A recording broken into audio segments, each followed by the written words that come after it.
Okay, so Bismillah. Before we start, I think the best way to start anything, and this is how I start all my sessions as well, is with Surah Al-Fatiha, because we want to make dua that Allah truly opens our heart to what we're going to listen to and allow us to follow the best of it and act upon it. So inshallah, all of us will read Surah Al-Fatiha together. A'udhu billahi minash shaitanir rajim. Bismillahir rahmanir rahim.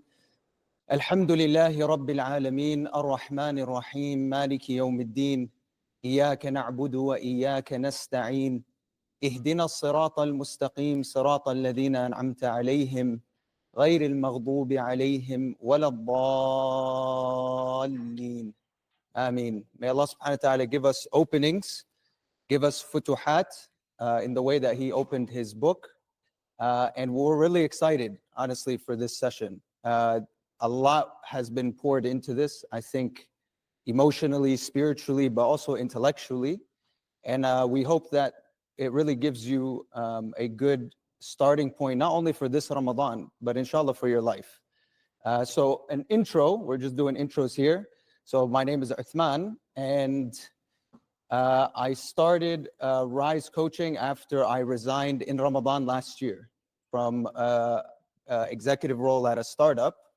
And it was very random, to be honest with you, but I think there was built up moments that led to March 25th, 2024, where I just sent in my resignation. It was the scariest day, but as I look back, the best day. And I had no idea that I would be standing here today after that moment, right? There was no processing or planning for that.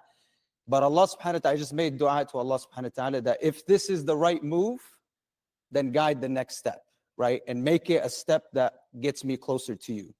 And I think the moments that we're building up to that is something that probably many of us on this journey feel, which is I was in corporate America or working for almost 15 years.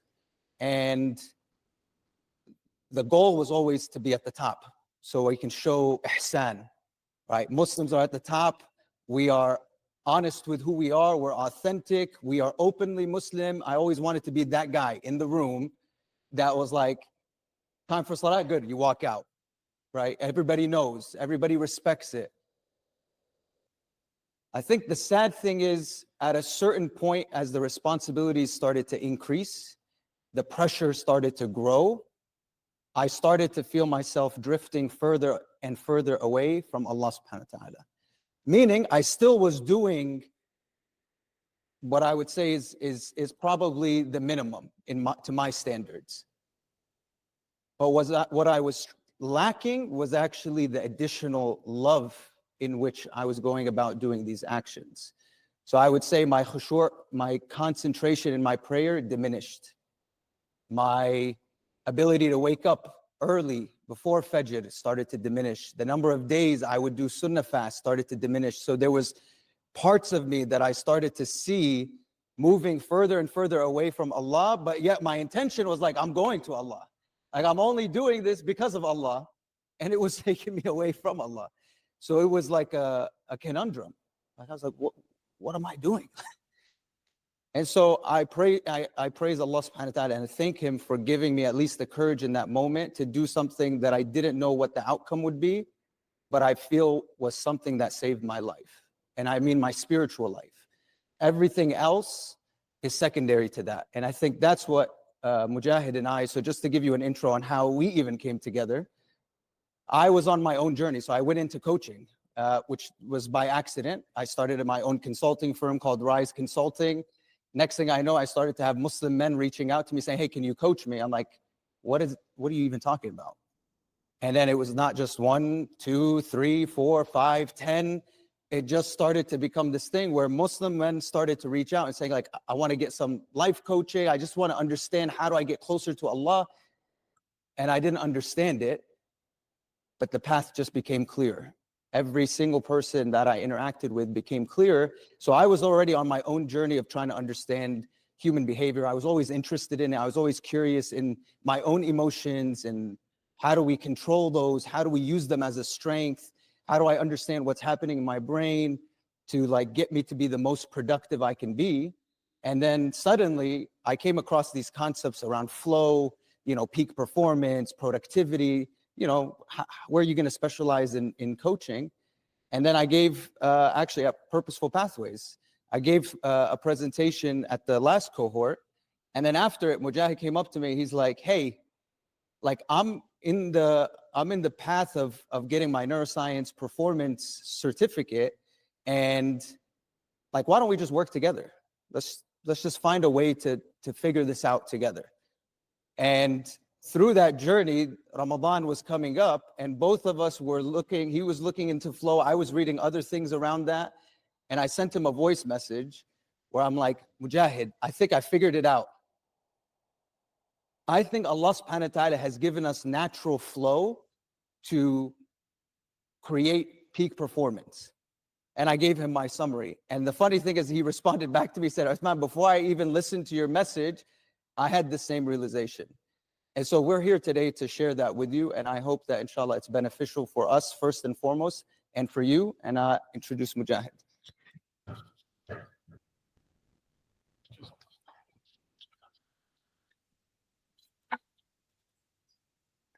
Okay, Bismillah. Assalamu alaikum wa rahmatullah. So, Mujahid, I won't go into, my background. I know a lot of you. I've been fortunate to wear a lot of different hats, personally, professionally. I think the most important one is the one I'm wearing right now, which is representing Forerunners and representing myself. And really the journey that has accelerated over the last 8-9 months. A bit like Uthman, I was in a position where I had to be broken down to be rebuilt.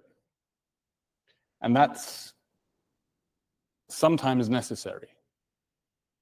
The breakdown of your perception of yourself and the masks that you put on and the layers that you envelop yourself in aren't really you.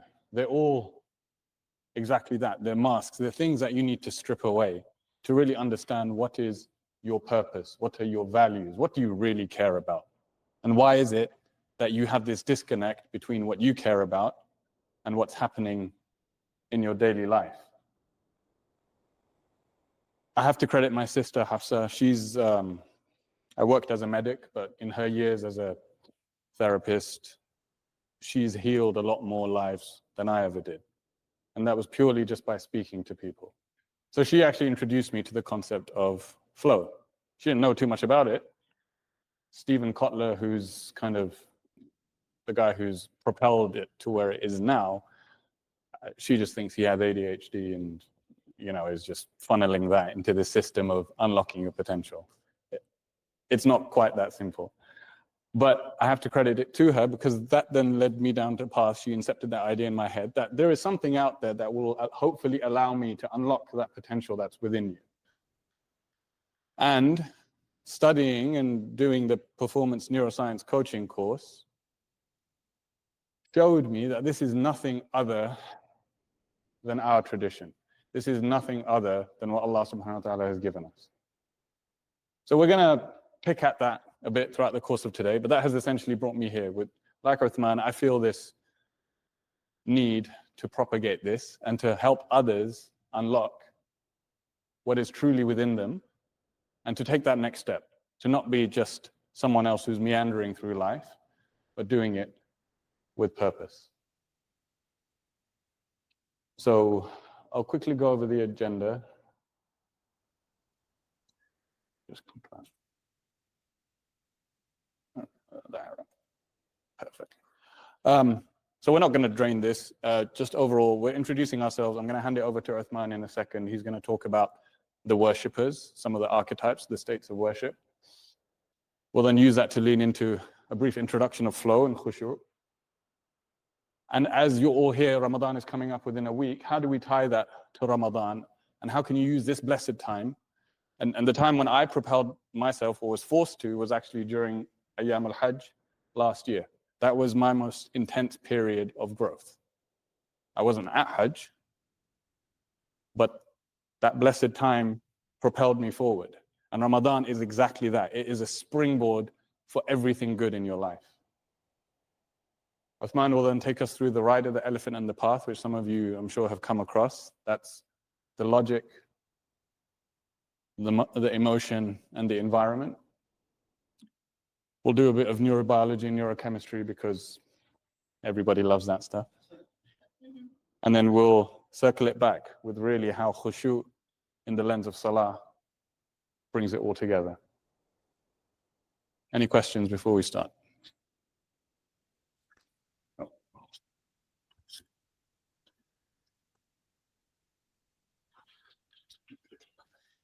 No, I can click. Okay, so this is a triangle, and there's three types of worshipers. And so this is based on seminal works that have been done by a number of scholars, but the two most, I think, popular have been Imam Ghazali and Imam Ibn al-Qayyim. So they broke down the types of worship that each of us may fall into, and they put them into a hierarchy.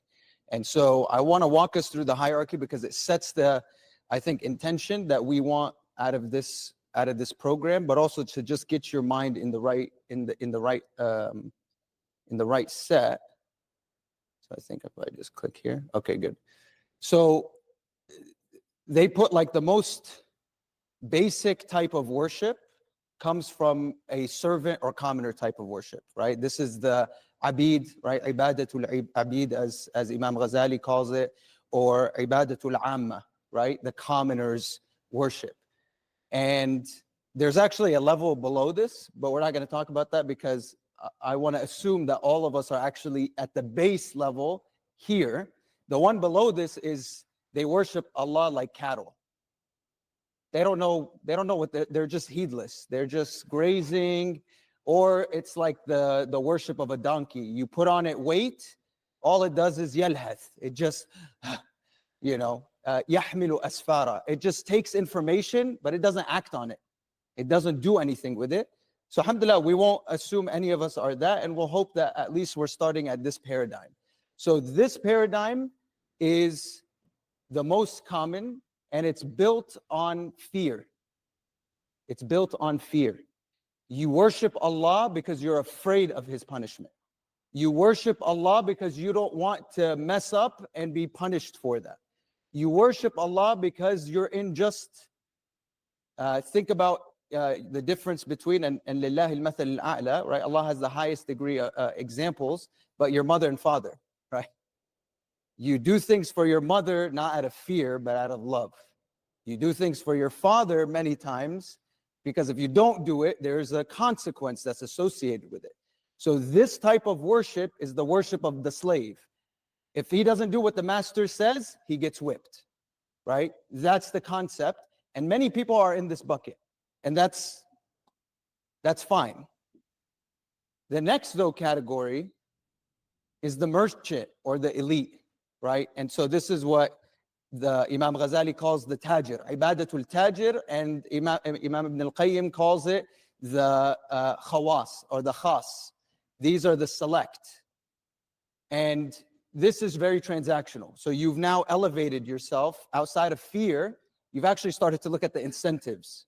You started to look at the reward system, and you started to say, how do I optimize for the greatest amount of reward from Allah subhanahu wa ta'ala in order to get to Jannah? For you, Jannah is the ultimate objective. That's the outcome that you're searching for. So you will optimize all of your actions based on, well, if I pray Jama'ah, I get 27 more good deeds. Well, I'm going to go to Salah and I'm going to pray in Jama'ah. If I give sadaqah, this is the reward Allah subhanahu wa ta'ala. And there's many rewards that Allah subhanahu wa ta'ala has enumerated for us in the Quran and the Hadith. So the merchant optimizes for that. It's a transaction. Ya Allah, I'll do this, and you're going to give me something in return. That's the mindset. Many of us have that mindset, and many of us use it at different times. Now, the third type of worshiper is the lover. This is the muhibbin. This is the ibadah of the person who loves Allah subhanahu wa ta'ala. They don't care about the transaction. They don't care about the punishment, because what hurts them even more is just being away from Allah. What hurts them more is not to do the thing that actually just brings them an inch closer to the love of Allah subhanahu wa ta'ala. So this is the lover that anything you want to do is based at the heart of it out of their love for Allah subhanahu wa ta'ala and just wanting to be with Allah subhanahu wa ta'ala, wanting to please Allah subhanahu wa ta'ala, because making Him pleased is your ultimate goal. You don't care about Jannah, because if Allah is pleased with you, you already get Jannah. Everything else gets taken care of. And this level of ibadah starts to show up where you start to chase the actions that just move you. They open your heart to Allah and you start to forget about yourself. So this is how Imam Ghazali and Ibn al-Qayyim went through just the leveling. But I want you to know it's a continuum. The continuum goes from a place of fear, where we do actions based on consequences, to a place of love, where you do the action for the love of that action. And that's really important to have in your mindset as we go through flow, because in all literature, that's also the things that are very important. You have to be passionate about things. You have to have emotional connections to things. And the best connection is to have love. And so our goal for you, inshallah, and for ourselves, is that we reach this level. Just even conceptually saying that that's your goal is something that would be an achievement that we would be satisfied with, and we hope Allah subhanahu wa ta'ala is satisfied with. Now let's get into success, right? Because it's all about the tangible for us. We can talk that nice big game about religiosity and acts of worship, but many times there's a dichotomy in our own selves where we separate what we do work-wise from what we do with Allah subhanahu wa ta'ala. How I worship Allah is between me and Allah. And everything else that I do in my life is in a completely different compartment. And we separate the two. We don't see their connections many times. But what I have found now on this journey, and as I explained to you my own personal experience of when I started to chase the dunya thinking I was chasing it for Allah, and I believe I'm the worst of you. Let me just start with that basis. I sincerely believe I am worse than all of you. You have far greater capacity and capability than I ever will. You have a relationship with Allah that I believe is far greater than my own relationship. But what I'm telling you as this example, what came to terms for me was that when I was chasing the dunya, I got further away from Allah, even though I thought He was the goal. So I deceived myself. But the thing that changed my perspective is this. In Surah Al-Mu'minun, Surah number 23 in the Quran, Allah starts the Surah of the believers by saying, قَدْ أَفْلَحَ الْمُؤْمِنُونَ. The believers have already achieved success. It's done. It's a guaranteed outcome. قَدْ أَفْلَحَ الْمُؤْمِنُونَ. So now the question that I want to ask is like, I've been chasing this definition of success, but Allah is telling me the believer is already successful. Why? Why is the believer successful? الَّذِينَ هُمْ فِي صَلَاتِهِمْ خَاشِعُونَ. Because these are the people that when they pray, they lose themselves. Their sense of consciousness dissipates because all they're focused on is Allah. They don't matter anymore because they've now given themselves up to Allah, and that's what khushu' is. Here it says humbles themselves, but inshallah you're going to see at the end of this this primer, and inshallah the next 4 weeks, what's the true secret of khushu'? Why are the people that are in their salah khashi'een, they have this type of humility that removes the sense of self, that absorbs them in Allah? Why are those the ones that then lead to true success? And that's inshallah what we will take you through for the rest of these weeks. And I'll hand it off to,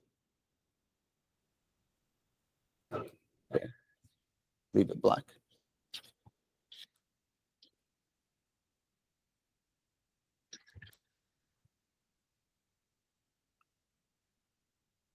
All right, so you got a sneak peek. Who's this? Who is Ibtihaj Muhammad? She's the first American woman. Exactly, she's the first woman to represent the USA wearing the hijab at the Olympics. She's the first black woman to win a fencing medal in saber. And I've done fencing. Any of you done fencing? I went to a very bougie British school. I got to do fencing, and saber is the one that hurts. It's whipping. You get bruises, you get scars, you get cuts. She's not pregnant, but I don't know. She was incredible. Still did it. Who's that? It's LeBron doing his chalk toss, right? Probably in the top 3 of all time basketball players, right? This is Xin Zhang, first female New Jersey Symphony Orchestra conductor, first female conductor for multiple symphony orchestras across the world.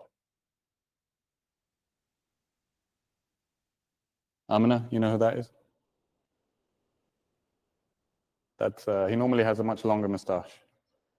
Hey, Salvador Dali, one of the greatest painters, artists ever. You met him on the way in, the greatest boxer ever to live. Who's that? He's playing Billy the Butcher on the set of Gangs of New York. There you go, Daniel Day-Lewis. Probably the greatest actor in recent history.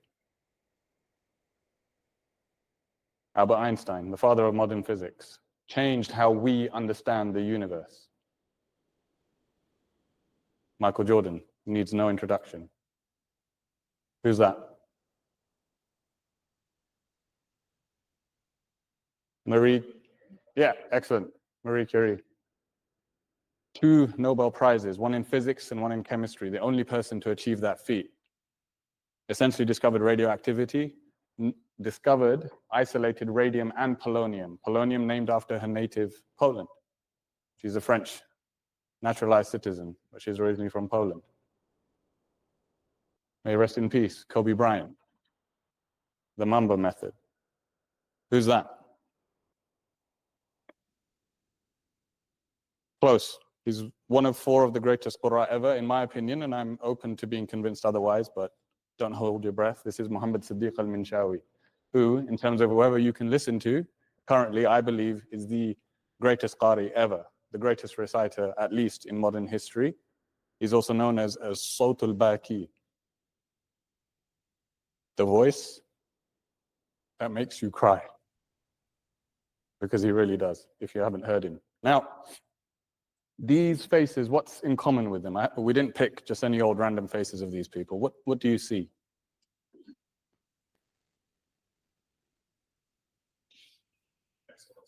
Focus. Excellent. Change. Okay. Who said that?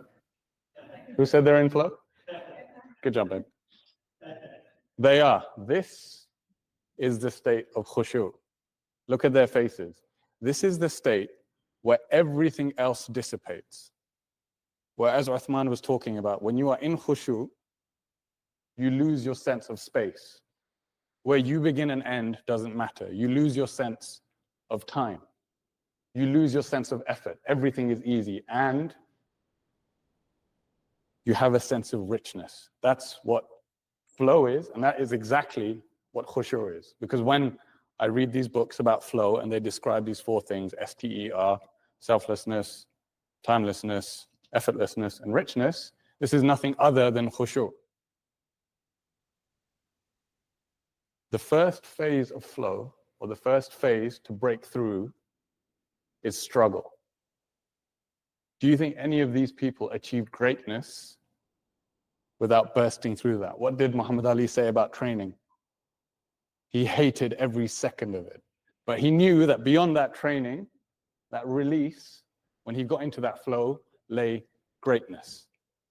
When these people are in the middle of their craft, and each of these people are focused on a singular objective, nothing else matters. You have to strip away all the excess, in order to understand that your true purpose is Allah subhanahu wa ta'ala. It is His pleasure, it is His happiness, it is that union with Him ultimately. That is the ultimate purpose. But along the way, you have purpose with a smaller p, right? Ramadan helps you do that. Ramadan helps you springboard into that, because you realize that my purpose is not to eat, it's not to talk filth, it's not to watch filth, it's not to waste my time going here, there, and everywhere. My purpose is stripped down to its bare bones, which is to worship Allah in the purest way possible. And this is why this is a blueprint, Ramadan, for the rest of your life. And that's what it needs to be. And that's why we're here, to help think about how you make that switch from Ramadan being this period where it's difficult, getting hungry and thirsty, and all right, some of it, yeah, it comes to you, you feel good, this, that, and the other, but then as soon as it ends, everything stops and you go back. Why is it that we feel that we are superhuman in Ramadan, but the rest of the time we can't do it? Yes, there is barakah in Ramadan, we know that. But what we're here to tell you is, you can do it consistently, you can. It's within everyone. And these people are examples of people who dedicate their lives to something great, which is within everyone.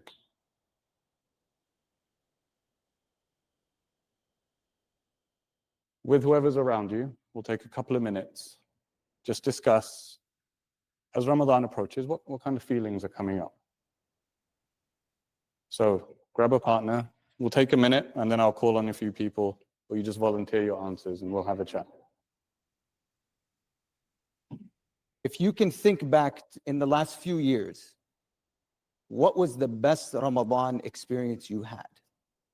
Just take a moment to think about that.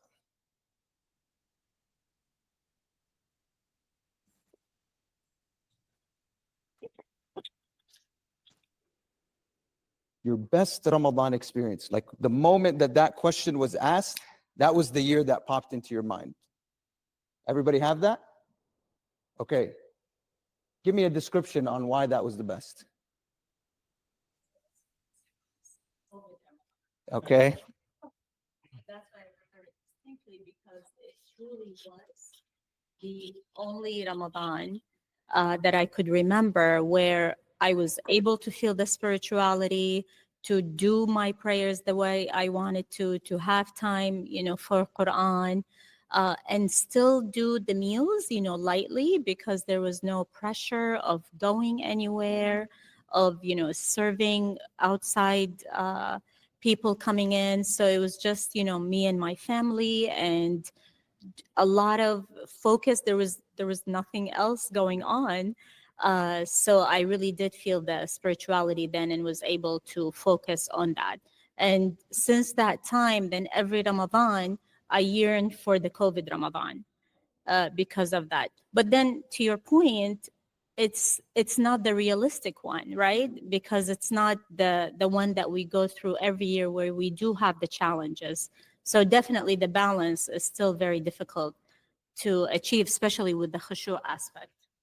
Nice.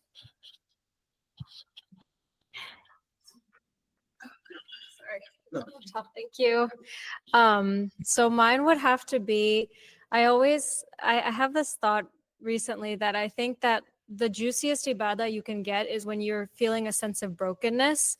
And so I think my best Ramadan in the past 10 years was a year where I experienced a lot of that. And because I knew that Allah is the one to heal, it just made my focus be completely on Allah. Of course, I did have the social elements, but especially the time at night, I really just wanted it to be dedicated to Allah. And I think that, like I said, brokenness sometimes can contribute to a really good ibadah. You said last year, huh? I said, yeah, I guess last year. Last year, right? Just do one more. I would say it was last year as well. I think as a family, the children are old enough, we're all actually fasting together. And so it was, there was more intentionality behind what we were doing versus out of habit, or just being a sheep being pushed along in the herd, but rather just being more intentional about why we were doing what we were doing and talking about it as a family. So what was the difference though between, say, last, like, is it just age-wise for the kids that they, now you could have those types of conversation, that intentionality, that like purpose behind why you're doing what you're doing, whereas before it's probably like harder, even in COVID, let's say? Okay. Having this conversation. I think children always have questions even when they're younger, far more intelligent than we give them Mhm. credit for. But just the intentionality and doing it together. Okay, nice. Yeah, so Mujahid and I were having a guess on whether how many people would actually say COVID versus others, but I think we have a good balance, a good mix where it's like in the recent years, people are still feeling that. So maybe one more question, and this is more, you don't have to respond to it, but keep it in your mind. Outside of Ramadan, when was the last time you cried with Allah? When was the last time you cried with Allah? Doesn't matter what you were doing, but you felt like you were talking to Allah. You don't have to tell me. You can share it. This is the more vulnerable one. I just want you to keep that in mind as we keep going. But you're more than welcome to share too. Well, it was actually today during Jummah, because he talked about, think of, he gave a story about a brother and a sister who were fighting, and they haven't talked in 2 years since their father died because they were fighting over the inheritance. And and he said, like, well, what if you died today, or your brother died today? Well, like, why do you care about the inheritance, right? So people are going throughout their lives with not forgiving, even their own family, and the gates of heaven aren't going to open because of that, in them. And that kind of hit home a little hard. So Yeah, thanks for sharing that. Yeah, I mean, it's important to reflect on those moments, right? Those moments of intimacy that we have with Allah subhanahu wa ta'ala, because we're sure that we have them throughout the year. It's not just registered and reserved for Ramadan. But that's where our mind goes. It's like, no, the best time that I can be with Allah is in this time, and we reserve that. So changing that mindset is helpful as we go through the rest of this. So this will be the final activity, inshallah. And this, did we give them anything to write on? Do we have paper? Or even your phones or something, but I want you to actually write something down. What are the, because this is going to help us in the next part of the session. What do you do more of in Ramadan? Like behaviors, actions, and what do you stop doing in Ramadan? So you do it throughout the year, Ramadan, and you don't need to, this is not going to be something you share with people. So be as intimate as possible with yourself, be as honest as possible with yourself. What are the things that you start doing in Ramadan that you weren't normally doing? And what are the things you stop doing in Ramadan that you normally do? So we'll give a few minutes for you guys to write that down, inshallah, because this is going to be important in the next section that we go to.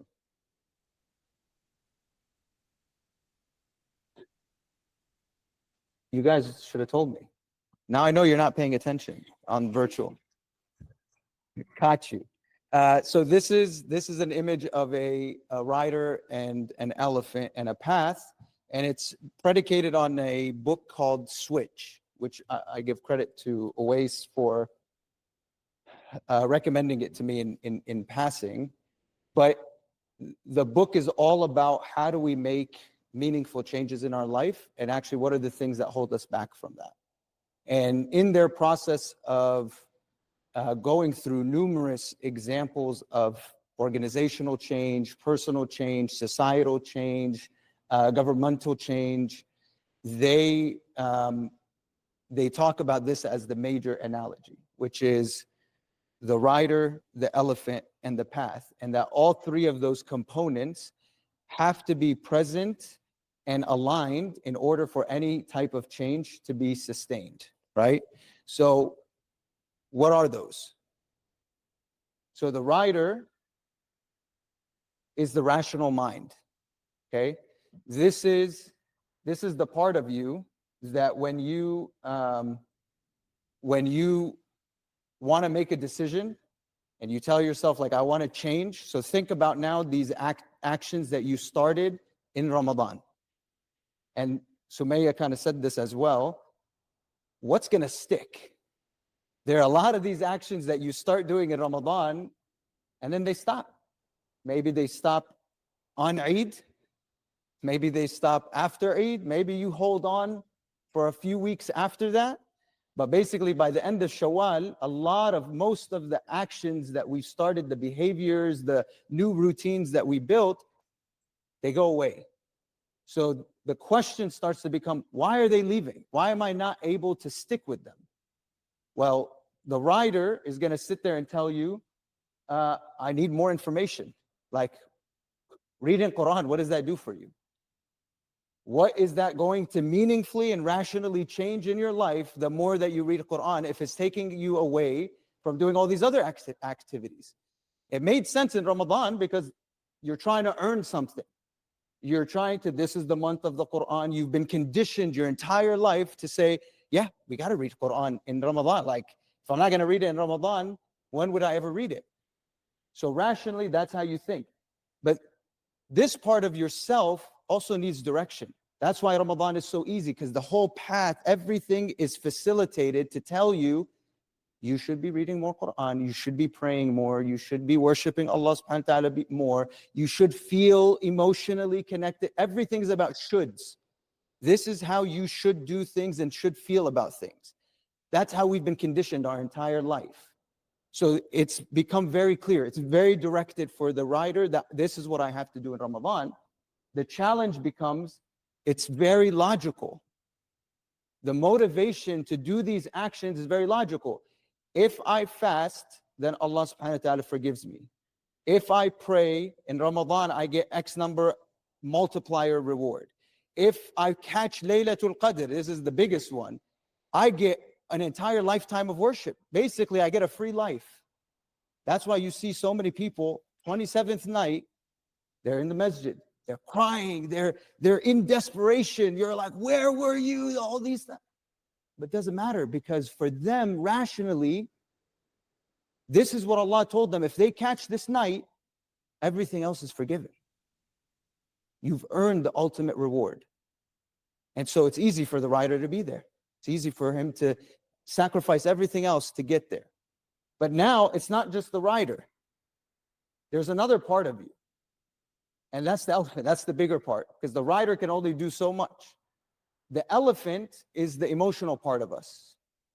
This is the part that gets activated a lot more in Ramadan. This is where also you start to hear people emotionally in their salah, because they're experiencing a different part of themselves that they haven't experienced before, but there's an emotional tie to it.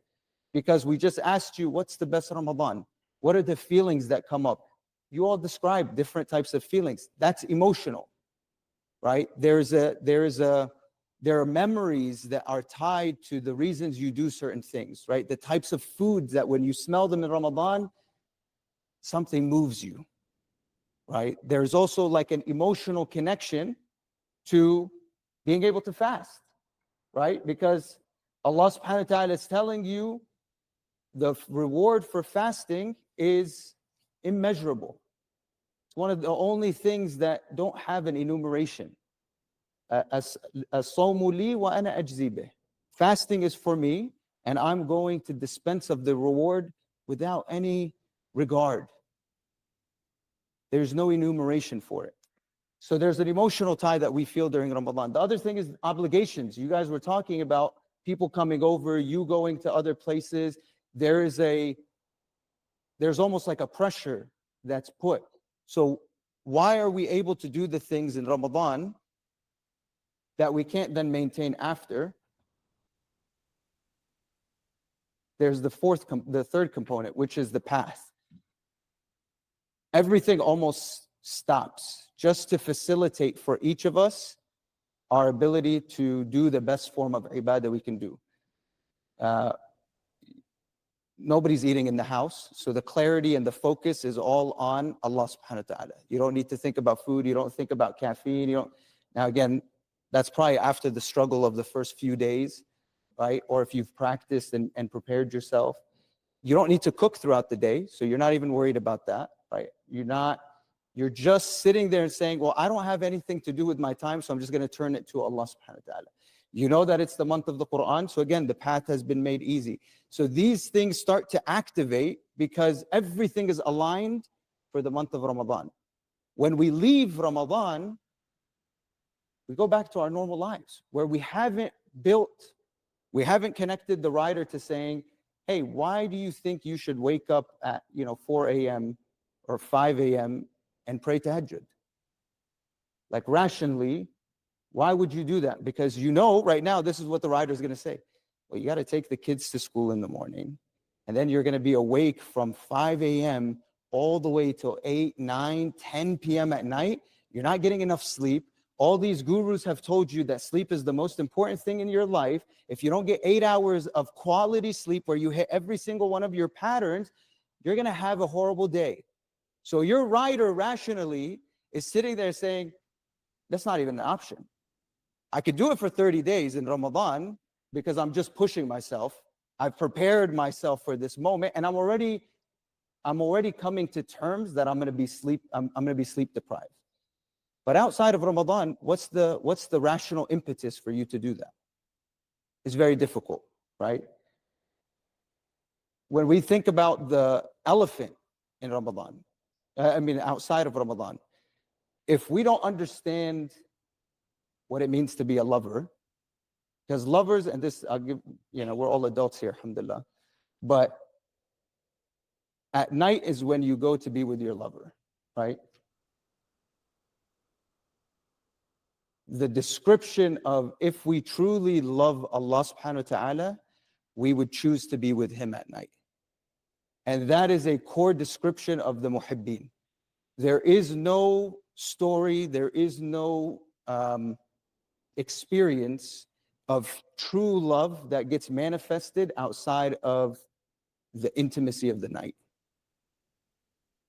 And so if emotionally you haven't built a connection to why should I wake up, sacrifice my sleep, sacrifice my comfort, sacrifice the warmth of the blanket, and let me stand with Allah, and in that moment I'm actually getting more out of it than I would being in my bed, there is no emotional impetus. You won't move.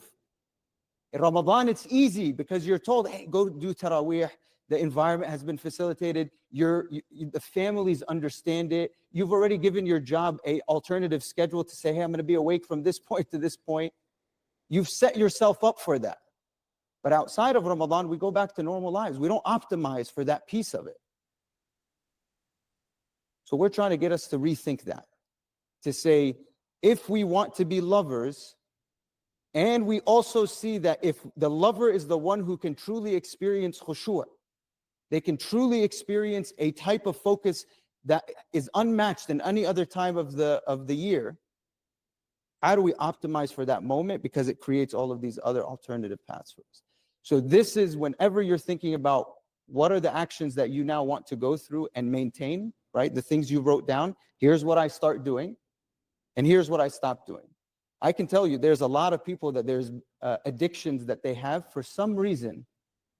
The moment the first day of Ramadan comes, addiction is wiped out. They don't even think about it. But the day Eid comes, the addiction gets activated again. So the question that needs, this is real. The question becomes, was it truly then an addiction? Because if Ramadan gets you to a place where you make that change for 30 days is not easy. 1 day, okay, 5 days, maybe. But willpower, which is that rational mind, only has so much. So the question becomes, what are we optimizing for? And that's the whole point that we're trying to bring to you guys, is there is a method to this. And the method is not exclusive to Muslims. Non-Muslims have spent their entire lives researching the psychological state that Salah and khushu' bring us to activate the best parts of their body and their mind to do peak performance, to exceed the expectations you've even set for yourself on what can be done. We just have to optimize for it. And inshallah, that's what we'll go through after Salat al-Asr. Inshallah. So we'll take a few minute break to just go make wudu, and then we'll pray in this room, inshallah. And then you'll jump into some good stuff with Mujahid. So just to wrap this piece up, because I think it's easy for us to abstract out of what we just spoke about, right? Which is, I'm good enough right now. Like, I don't need to think about these multiple pieces of me, or like, if I do apply certain things that I do in Ramadan and I keep them after Ramadan, like what is that really gonna do? You know what I mean? Like, what's the added value to my life? Because I've never experienced that for a long period of time. So I want part of what we're trying to take people through is an experience, right? I know this session today is more of like the primer, but if you actually go through the full 4 weeks, it's meaningfully changing the way you live your life. And it's, to go back to tasting the pineapple, me telling you what it feels like on the other side won't do anything for you. I can try my best, and I really will, but my passion will only get you so far.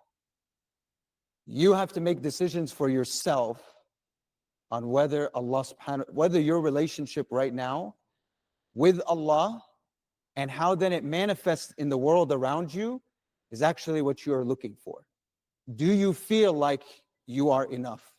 Do you feel like when you talk to Allah, you are feeling some of the secrets of what maybe you're getting glimpses into realms that are beyond the realm that we live through every single day? And I'm not saying that in like a Sufi metaphysical, like, oh my gosh, you're out of this world, but I'm truly saying you unlock parts of your brain that you never knew you had, like you can make those types of connections, but it starts to happen and your performance starts to change in the real world. In the real world. But you have to make that decision for yourself. All that we can do is I just explained to you the rational, emotional, and environmental reasons for why we can't change, right? Why we tell ourselves, I can't maintain this stuff after Ramadan. But the reality is you can. If you do the things that we're talking about, which is look at what happens in Ramadan, you shape the environment to support the objective that you're trying to achieve. Look at how you structure your day to get the outcome that you're searching for. Now, again, I think the comment from the sister about like mothers and wives, it's like a lot of my agency is taken away because that 3-year-old is not, and I have a 3-year-old, that 3-year-old is not going to feed himself to, is not going to change his diaper. It's not going to, deal with his own tantrums. Like there's something we have to do. But there is a mindset there to say, well, what agency do I have in the moment when Allah puts an opportunity before you? And I gave this khutbah before I came to MIC. I said the greatest reason for discontent in the world is unmet expectations. That is what leads to the which is the biggest epidemic that we live through, is discontent. We're just not happy. We're not content with our lives, with our spouses, with our financial situation, with our spiritual situation. We're just unhappy. We're not content. The greatest reason for that is unmet expectations, because I put an expectation on what that situation should be, and when it's different than what I expected, I'm unhappy. So when my toddler goes and pulls out, crap from his diaper and throws it on the wall, my expectation of like, what just happened to my day in Ramadan? I can lose it. And I'm not looking to, I'm like telling you, I have 3 kids, right? This happens all the time. Not the crap on the wall. Alhamdulillah, Allah bless me with not needing to deal. But my expectation, like last Ramadan, my father-in-law and mother were both in the hospital at the same time. So we spent all of our nights in the hospital rooms, not in a masjid, not doing the Quran type reading that I was expecting. But it's in my control to make a distinction right there. Allah just put an opportunity in front of me. I either can look at it as I'm losing out on the best Ramadan of my life, and the gift horse is staring me in the face, or I could say Allah just made Ramadan so much easier for me. If I persevere, if I weigh hand and foot on my parents, that's the way to get to Allah. That's the ridha of Allah. If my child is seeking my attention, that's the ridha of Allah. If my child if my husband's asking for, if my wife is telling me to do, that's the ridha of Allah standing right there. He made it easy. He made it like as clear as day that that's how you get to me. So we have the control over how we change it, but we got to choose that. And we can choose that stuff outside of Ramadan. So inshallah, that's what the reason we feel so passionately about this is because we've tasted what it feels like to make changes and to do them where there's an actual feedback loop with Allah subhanahu wa ta'ala that these changes are working. And we're just trying to take whatever pieces of that we can and say, dude, just try a little bit of it, and I guarantee you'll get addicted. You'll get addicted on the feeling that comes out of and how well you perform. I do a lot of things. I have 3 kids. I'm married. I'm an entrepreneur. Even before that, I've trained for triathlons. I work, it's a part-time job. It's almost 20 hours a week that I work out. But I still have the time to do that, and I still have time to do all these. How do you make it work? There's a structure, there's a system, and that's what our brother Mujahid is going to take you through, inshallah.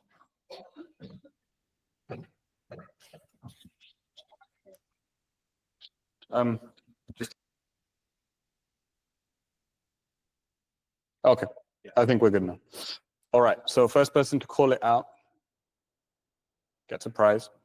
Don't worry, there'll be 2 opportunities. All right, let's start. Hopefully this works. Okay, let's go. And I'll do. Nope.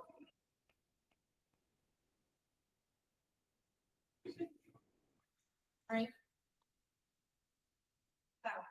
Who said brain? Yeah, good job. That was very quick. You're welcome. You're not allowed to guess for the next one, which is going to be in a little while. So anyway, all right. So let's finish off our slightly distorted brain. All right.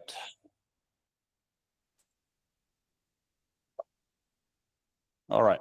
Brain has 4 lobes, 4 in each hemisphere. What's this one here? Very good. It's at the front. Aptly named the frontal lobe. Tariq, what's this? Yes, so the cortex is the whole gray matter that kind of surrounds it. What's this specific one? You know what this is? It's just before the frontal. Prefrontal cortex. Okay? This is a very interesting part of your brain. This is why we have big foreheads as compared to all other primates. If you look at their skulls, they're depressed. This is where higher cognitive thinking comes in, right? This is why we are able to use tools and do all the incredible things that we do, right? Where is this mentioned in the Quran? There you go. Nasiyatin kadhibat. In Surah Alaq, the first surah, as in Nasiyatin kadhibatin khatiya. We will seize him by his forelock. Why? Because this is where you lie. This and a couple of other structures close to it, parts of the parietal lobe, this is the part that lights up when we lie. So the one who prevents you from praying, the one who prevented Rasulullah sallallahu alaihi wasallam from praying, the one who hindered his every move, the one who lied consistently, Allah says, we will take him by his forelock. That's this part. This is why this is the part that will be seized. This is super interesting part of the brain. When it comes to flow and being khushu', this sets your direction at the beginning, this part of the brain. But the incredible thing is, once you get into your khushu', it quietens down. And that is when you lose your sense of space and time. That's, okay. Yep, that's terrible, but we'll stick with it. There's this thing in the middle, connects the two halves. Do we know what it's called? It's the corpus callosum. Anyway, it's not that important. There is a little gland here that's attached by a stalk. Anyone know what that is? Yeah, who said that? Good, great job. You don't get a prize. Sorry. Pituitary gland, mainly for hormonal production release, right? It's closely linked with this thing here that kind of looks like that. It's a bad drawing. This is the hypothalamus. The hypothalamus, the pituitary, and your adrenal glands, adrenal, they're next to your kidneys. They make up this axis where you get a lot of feedback mechanisms, those kind of things. The hypothalamus is also super important. It's kind of the connection between hormones and thinking and the rest of the brain. Only a couple of other things to do, and then we'll do our second picture. There's two almond-shaped structures that sit very close to the pituitary. They're actually connected. Actually sounds a bit like an almond, the name. Do we know? The amygdala. This is one of the places where fear lives, right? An overactive amygdala is that stress response. What's that? Oh. 1 second. There's no one there.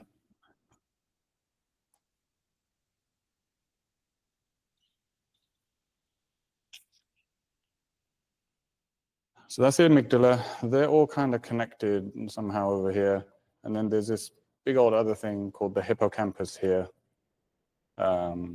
which is mainly to do with memory. So short-term and long-term memory. A couple of other places to point out, this big round thing, there are a few different parts to it. This is the cerebellum. This is mainly for advanced motion. So if you have a stroke there, you basically can't stand up properly, right? And this bit right here, the bit that kind of comes up from the bottom of the brain, is aptly known as the brain stem. Excellent. Your kind of primordial instincts, or breathing and things like that. If you have brainstem death, you are, you're unable to perform your basic functions, right? It's one of the most depressing things ever to see tests for brainstem death happening. That's not how I scroll. Okay, great. That's a bit of a primer just for how your brain works. And the point is, I don't need to slice through your brain. Well, we all appreciate that we have these parts of us, right? That's what science does.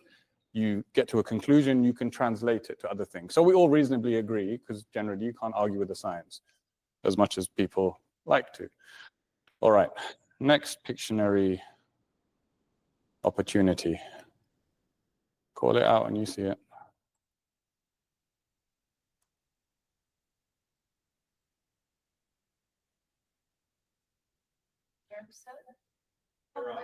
Who said nerve cell?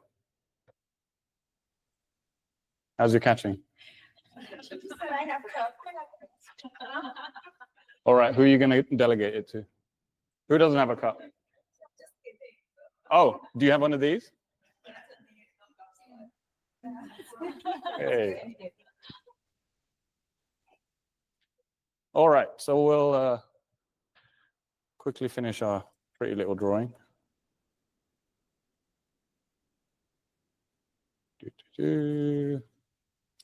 So at the end of each nerve cell, you have these terminals, right? And if we zoom into the end of one of these, it looks like a little bulb, and within it are these things called vesicles, which are basically sacs. And each of them have about 10,000 of something in them. And what's that little something that's inside them? They're called neurotransmitters. Yeah? This is how most cells kind of talk to each other, right? You release these chemicals into that gap, and there is a gap, and then the following cell has receptors that they bind to, and then they cause some effect. Now this, I didn't revise all this just so, okay, that's not working.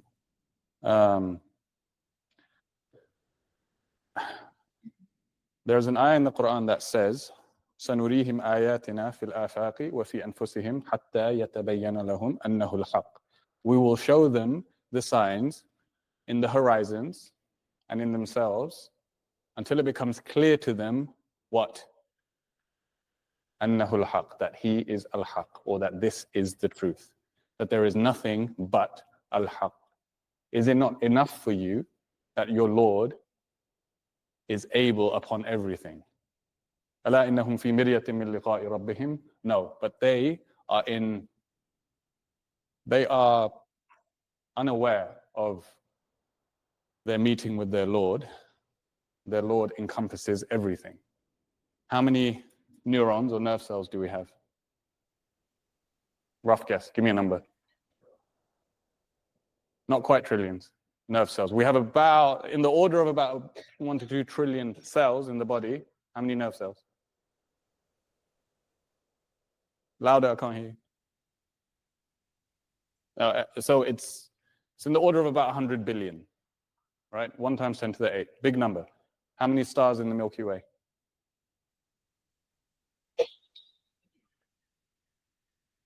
I can't hear you, I'm slightly hard of hearing. About 100 billion, all right? You within yourself are a universe just waiting to be unlocked.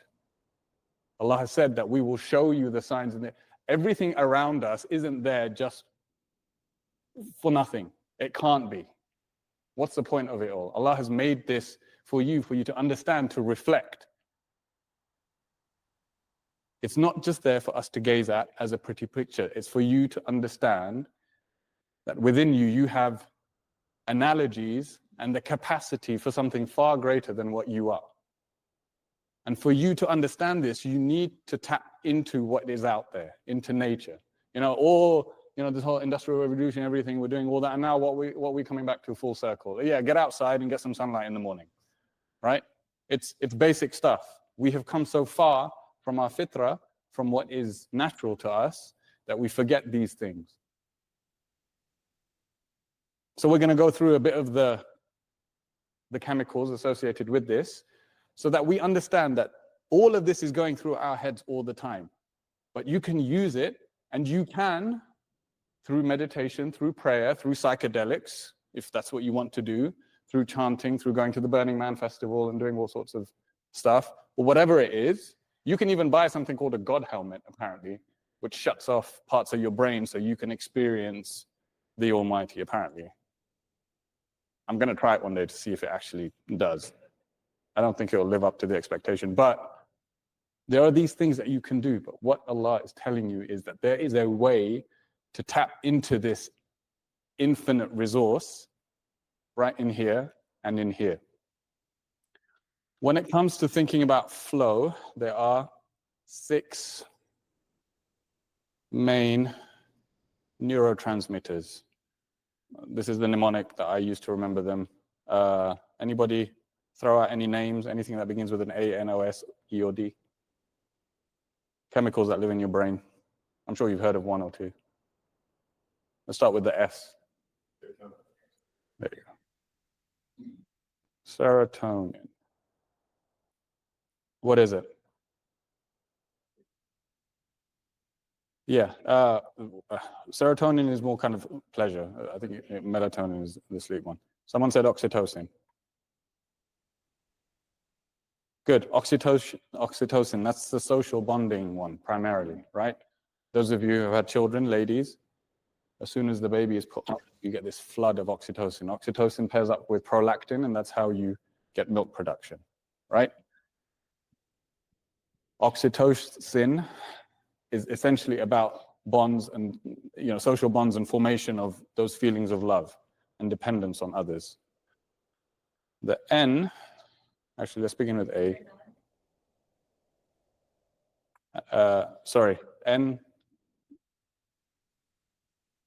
is norepinephrine. Yep, someone said dopamine, good. And the E is for endorphins, right? Anandamide is kind of this global one that's to do with appetite, mood, memory, those kind of things. You know what? I'm just going to go to the picture I have earlier because there we go.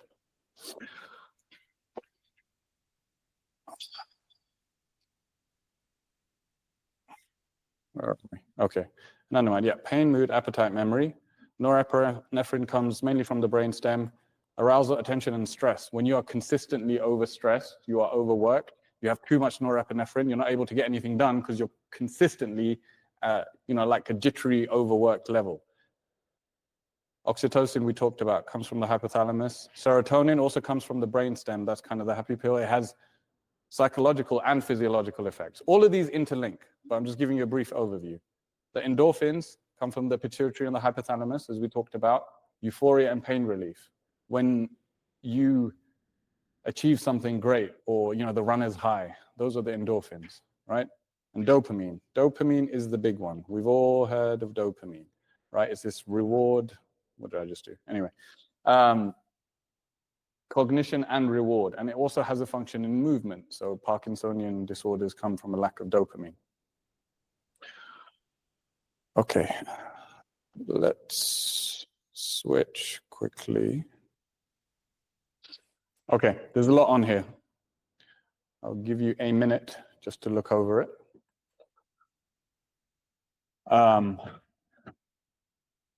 Just glance at it and see what kind of sticks out to you. What things do you identify with as good examples? Things that are suboptimal.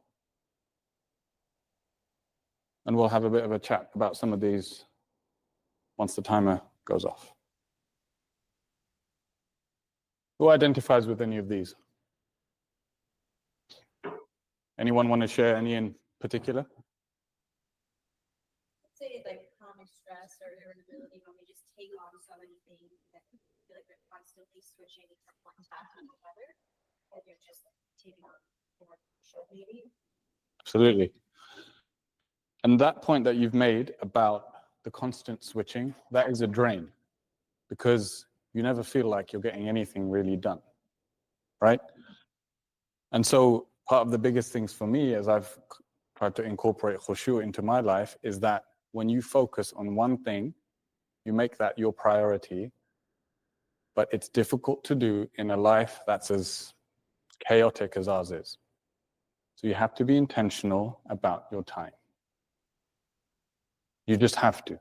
You have to block off periods where you aren't checking your phone. We're going to talk about dopamine. We're going to talk about that last because that's the biggest issue these days. So there's that intentionality about your time, because how long does it take? Let's say you are locked in. You've got to that point where you're doing something like, yes, finally, I've got some peace and quiet. I'm doing something. Bang, a notification pops up, or someone knocks on your door, or someone calls you, right? What's happened? It's broken. How long on average does it take a human to get back into that state?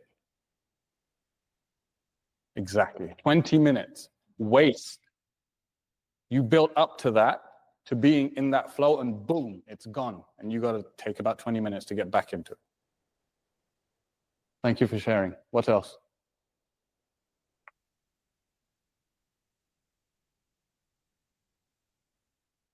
No, we're all good. We don't identify with any of these other things. Go on, all of them.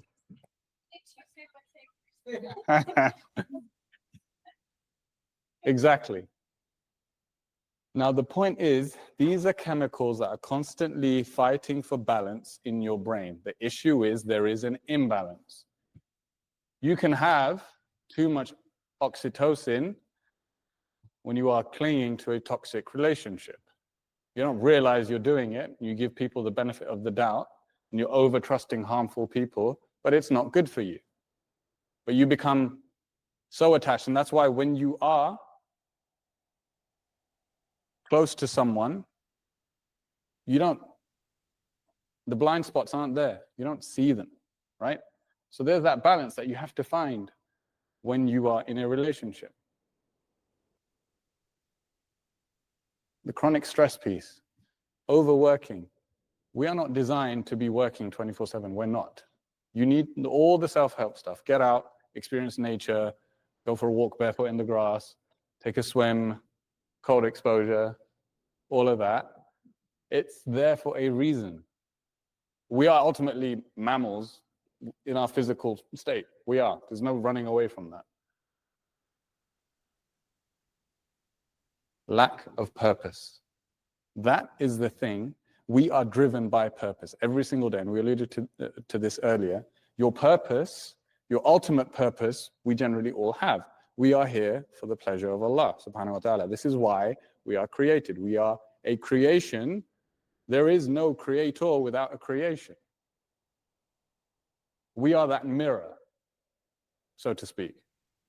I'm going slightly down an Ibn Arabi thing, but anyway. The point of creation is to worship the Creator. We all know that. Along the way, how are you going to do that if you compartmentalize your worship into the prayer station? It's not. It's a constant thing. الَّذِينَ يَذْكُرُونَ اللَّهَ قِيَامًا وَقُعُودًا وَعَلَى جُنُوبِهِمْ. That the believers are those that they worship Allah standing, lying down on their sides. It is a constant act. But everything else, if you have a lack of clarity as to what you're doing on a day-to-day basis, you get depressed because you're not working towards anything. I know, I've been there. I take Lexapro. It's great. Endorphins. When you're upset, you rely on food or distractions. The struggle is part of that process to grow. It just is. You saw the faces of Flow, all those people. You think they didn't struggle? You think Einstein came up with E = mc squared like within a couple of seconds? It took him years of thinking and failing and doing it over and over again. Muhammad Ali didn't win every single one of his bouts, but he always got up and he tried again. This chasing of short-term pleasure over the long-term thing. And that's what flow is essentially about. You replace these neurochemicals that we are so entrenched now in the short term that we don't set ourselves goals, and we don't look to something bigger that's going to give us the actual flood of dopamine when you actually achieve something worth achieving.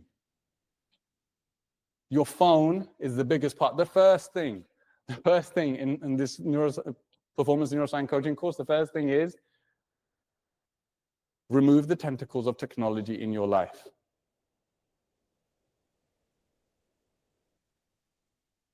A child psychiatrist that one of my friends spoke to, he said, well, what's one bit of advice I should give my kids? What's the one bit of advice? He said, teach them that the phone, it's not real. Whatever's happening on your screen, it's not real. There's nothing real about it. Sure, you're seeing things that are real, but you're seeing someone's house. I'm sure the house is real. It's not to you, it's pixels on a screen. None of it is real. The likes and the friendships and all this, it is destroying us. It really is. And I had the privilege of being a pediatrician for a decade. I am convinced that all the kids who are, the increase in autism, ADHD, all these things, it's all linked to your phones. I'd have parents come in with like 4-month-old babes and be like, look, they love Baby Shark. I'm like, of course they do. It's bright pictures and bright lights. Who isn't going to love that if you shove it in their face 24 hours a day? That's why the World Health Organization says, before the age of 2, no screens. It should be the age of 10, but you know, that's the guidance that they give, right? That is the first thing. Get rid of that and focus on the goals that are actually going to get you. I can't read it because it's a bit, there you go. Complete an important project, learn a new skill, achieve a long-term goal. You have Ramadan coming. These are the things that we do to replace these in Ramadan, and the path is made easier. Ramadan is the month of Quran. Just by reciting it, you are going to get endorphins. Uthman will talk about more examples of those endorphins later on when it comes to Salah and Quran. I'm going to jump ahead because we're running out of time. But does this all make sense? The chemicals in your brain, the things you do in Ramadan, it's all linked. So replace the bad with the good. You have this opportunity now. It can be done. So very quickly, think for about 30 seconds, which of those triggers, the dopamine ones, which of those are hardest to lose? Think about the one that's the hardest for you to get rid of.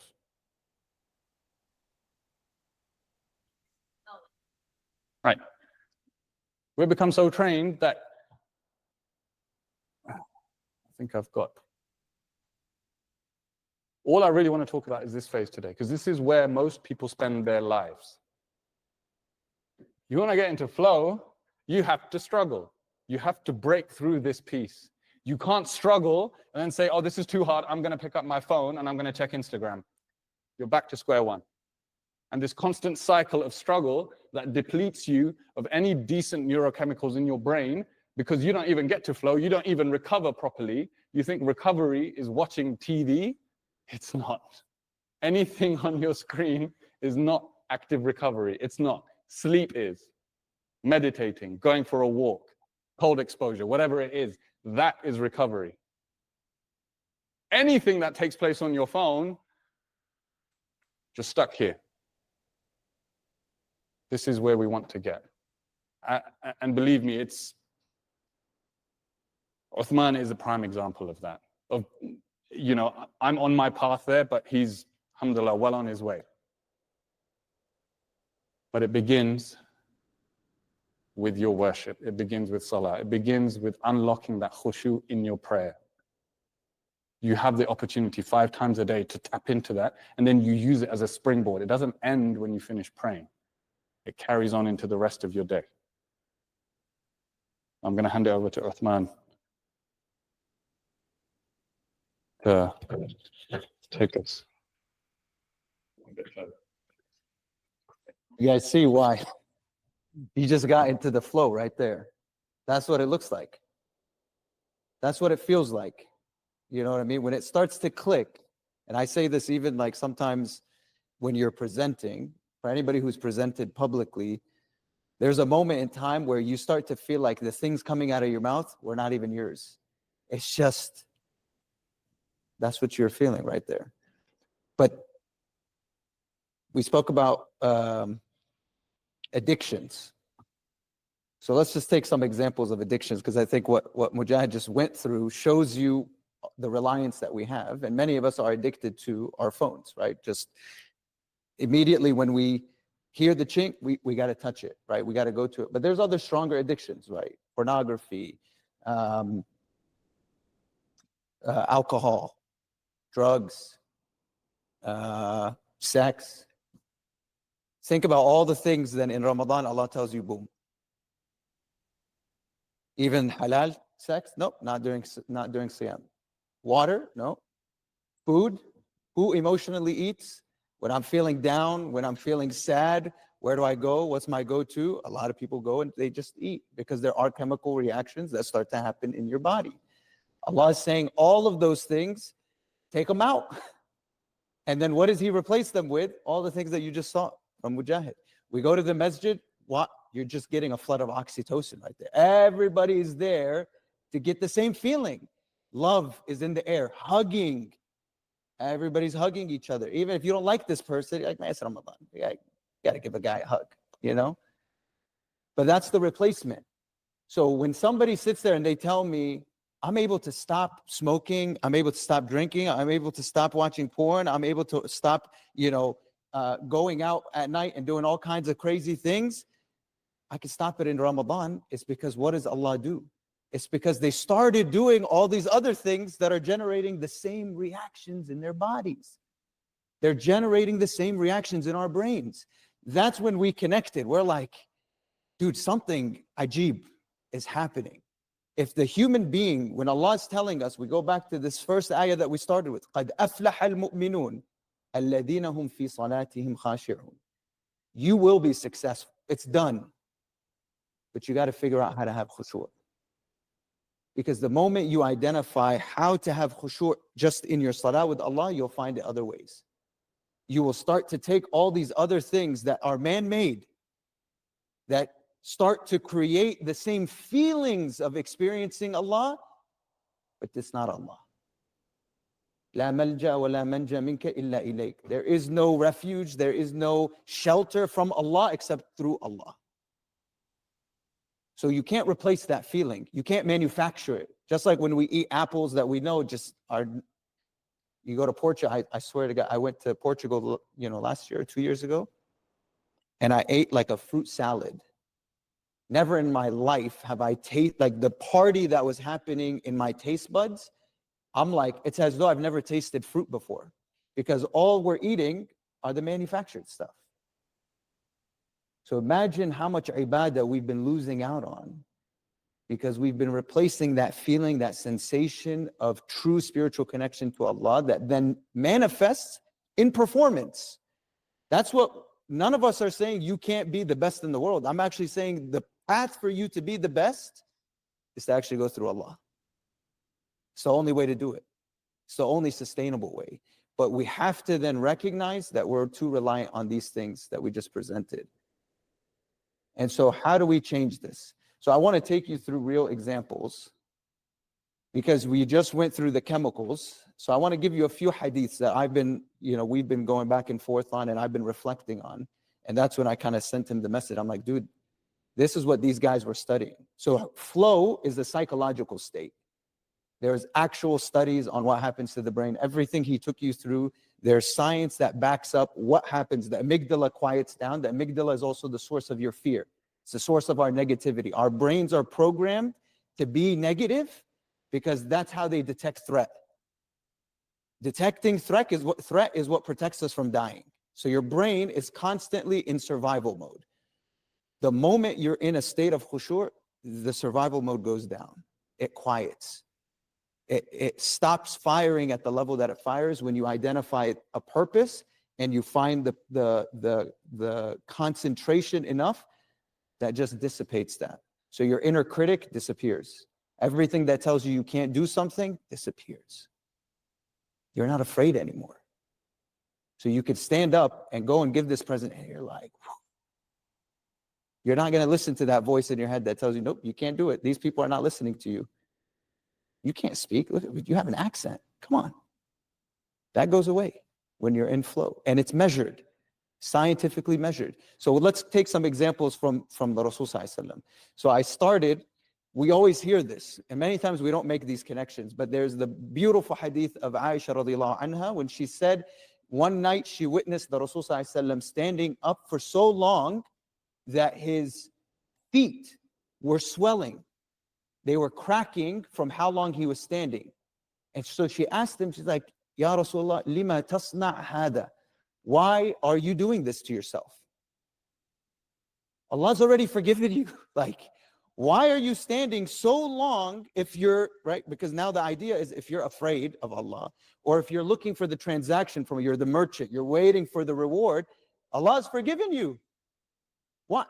But what did he answer? This is that top level, the muhibbeen. That's what we're striving for. ألا أحب أن أكون عبدا شكورا.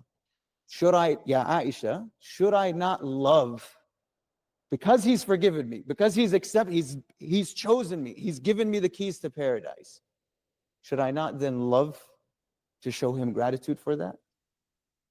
But what happened in that moment? We only take that as the spiritual, oh yeah, we should be grateful. But what was happening in that moment where he lost all sensation of the pain that was taking place in his body? He was in such deep focus with Allah, he lost all sense of himself. So the pain that we feel with the serotonin that's now flooding through the body, or which one was the pain? The anandamide? Anandamide? The endorphins. There was no pain sensation. Because when you're in flow, when you're in khushu', that stuff wipes away. So think about how deep he was in concentration with Allah subhanahu wa ta'ala, and take it to the next one. One night, Hudayfa ibn Yaman came and heard that Rasul Sallallahu Alaihi Wasallam was praying in the middle of the night. So he's like, oh, I'm going to join in on this salah. He had no idea what he was doing. The Rasul Sallallahu Alaihi Wasallam started with Surah Al-Baqarah, right? By like 100 ayat, Hudayfa's like, okay, he's going to say Allahu Akbar after 100. Didn't happen. Kept going, he finished all of Surah Al-Baqarah. He's like, okay, maybe he's going to say after he finishes Surah Al-Baqarah. Didn't happen. He went and started reading from Surah An-Nisa. He's like, okay, maybe now he's just going to say it in the next few ayahs. He finished all of Surah An-Nisa. Then he went to Ali Imran and finished all of Ali Imran before he went into ruku'. That's 6 ajza. How many hours does it take you and I to read 6 ajza? And he's standing in the middle of the night, which is the last third typically. That's only a couple hours. At most, maybe you get 3 hours. How did he just take 6 ajza and read them in that small period of time? And in the hadith itself, it actually says that every time he was reading it slowly, like in a measured way. And every time he heard ayat about mercy, he asked Allah for mercy. Every time he heard ayat about punishment, he sought Allah subhanahu wa ta'ala's protection from it. So how could he be interacting with his salah for 6 to 7 hours worth of reading in such a small period of time? He was in flow. The perception of time dissipates. We've all been there. 10 minutes sometimes feels like, for Hudayfa, those few hours felt like it was like 20 hours. For the Rasul sallallahu alaihi wasallam, it probably felt for moments, minutes. Yawman aw ba'da yawm. How long was your life? A day, maybe part of a day. But that's what happens when you're in flow. You're in deep concentration. All the time, the perception of time bends. So we see these stories in our tradition, but we're not connecting them. So finally, it's clicking to us that قَدْ أَفْلَحَ الْمُؤْمِنُونَ الَّذِينَ هُمْ فِي صَلَاتِهِمْ خَاشِعُونَ. There is some secret that we need to unlock that these guys who are not Muslim have been searching for. Meditation, mindfulness, going out into nature, connecting with. It's all creating khushu'. So I tell my son, I said, Baba, if you can find khushu' in your salah, on the basketball court, you'll know how to focus. Why? What's the Mamba mentality? It's an entire book written on it. Kobe was known for this moment where he was a different person. Outside of basketball, outside of the moment that he was going to achieve the unthinkable, he was a different person. The moment he got onto the court, you couldn't talk to him. His face was different. His demeanor was different. It's as though he wasn't there. He's a different person. That's this type of precision and focus that khushu' gives you, because you start to now be so reliant on the task that's ahead of you that everything else dissipates, and that's when your top performance happens. So if we can master this in our khushu' in salah, and Allah gives you these times throughout the day to meaningfully do it, to engage with Him, to engage with Him, this is how you start to activate the parts of your brain that get you to your peak performance. And that's where we're trying to connect the dots. Because if we connect to Allah subhanahu wa ta'ala, all things are possible. If we try to connect to ourselves, there's limitations. There's only so much we can, all of you, just look, right? Let's talk about the questions we asked. What are the actions you start doing in Ramadan? What do you stop doing? What do you keep doing after Ramadan? Most of us will say we don't actually carry the majority of the things we start doing. So think about how feeble we are, where we can't even take one action and continue it more than a month. So if we only rely on ourselves, we have limitations. There's only so much we can achieve. But when we start to now connect to Allah, the impossible is possible. And that's what happened. 23 years of believers that were trained in khushu' transformed the history of humanity. It's not by accident. 300 people in Badr, 313 people in Badr beating 1,000 people, it's not by accident. The times in Uhud when the Rasul said, everything was over. It's not impossible when you focus on Allah subhanahu wa ta'ala, nothing else matters. The world starts to come to you. Time starts to bend. Opportunities start to be created. And that's what we're trying to do with this, is that it's not performative. It's not us telling you, you should do this. It's telling you that when you do it and you taste the pineapple, you're going to see another part of your life that you haven't seen before. And that experience is something you can't put it into words. You can't put it into words. So Allah subhanahu wa ta'ala has given us the opportunity to connect our days. So think about this. So this is what we're going to take people through for 4 weeks. We're going to actually start with making your phone boring. We're going to then move into how do you deal with sleep? What food do you put in your body? Because that's all about energy. It's all about managing your regulation, managing how you're going to optimize your body to function at the peak performance level that it needs to function. And then we're going to end with truly activating all of this. But Salah is the routine for you. Salah is the routine for us. How do we activate our day? Starts at night. You pray Isha and your day's done. The Rasul ﷺ was in his bed. There wasn't even a khatira at the masjid. He would go from Salah to his room. Because why? There was something more important waiting for him than anybody else. If I go to sleep early, I have time with Allah at night. Every minute that I delay from going to sleep is one less minute I get with Allah at night.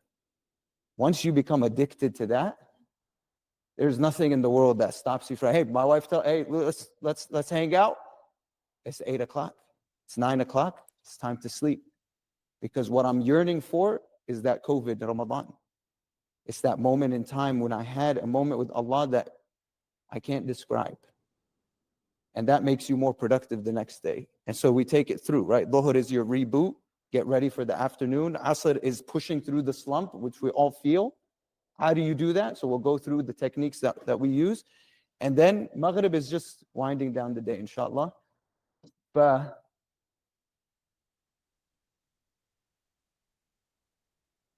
so our final thing. People are getting ready to. I know we're at time, so what I do want everyone to do is please write down one thing for this next week that you're going to commit to. It may be fasting one day in preparation. It may be something specific about your salah. It may be reading Quran, whatever it is.